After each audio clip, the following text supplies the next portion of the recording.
दुगनी तेजी से हमारी ओर लौटती है, उसी प्रकार जब कोई भक्त परमात्मा को जिस भक्ति से याद करता है तो परमात्मा दोगुनी तेजी से नहीं कई गुनी तेजी से अपने भक्त की ओर आता है।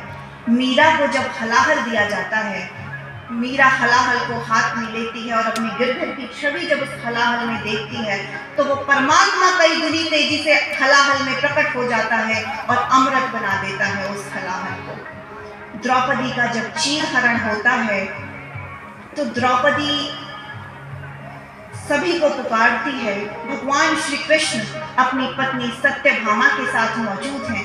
सत्यभामा कहती है कि प्रभु आप यहाँ बैठे हुए हैं और वहाँ आपकी भक्त द्रौपदी का चीरहरण हो रहा है, उसकी लाज छिन रही है, प्रभु आप उसकी मदद करने क्यों नहीं जाते?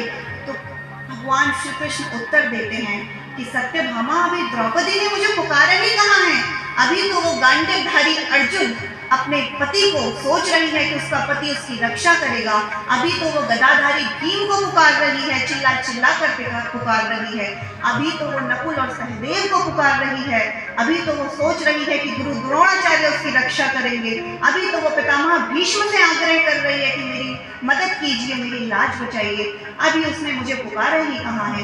परंतु जैसे ही द्रौपदी का चीर दुशासन हरण करने लगा और द्रौपदी ने अपने कन्हैया को आवाज लगाई तो कन्हैया उतनी ही तेजी से आकर अपने भक्त की लाज बचाने के लिए प्रकट हो गए। प्रहलाद से पूछा गया, उसके पिता ने पूछा कि भगवान कहाँ है वो तेरा पाखंडी भगवान, मुझे दिखा। प्रहलाद ने उत्तर दिया कि मेरा परमात्मा तो कण कण में विराजमान है, मेरा परमात्मा तो समस्त सर्वदा समान रूप से विद्यमान है। तो उसने कहा कि क्या इस खंबे में भी तेरा भगवान है? प्रहलाद ने कहा हाँ, इस खंबे में भी मेरा भगवान है। और खंबे को तोड़ा गया तो नरसिंह रूप में भगवान खंभों से प्रकट हो गए। तो वैज्ञानिक पानी से बिजली बनाता है, गज पानी से परमात्मा को उत्पन्न कर देता है, हलाहल से परमात्मा को उत्पन्न कर देता है, खंभों से परमात्मा को उत्पन्न कर देता है। कभी वो परमात्मा साड़ी बनकर प्रकट हो जाता है तो कभी अपने भक्त की लाज बचाने के लिए अमृत बनकर प्रकट हो जाता है।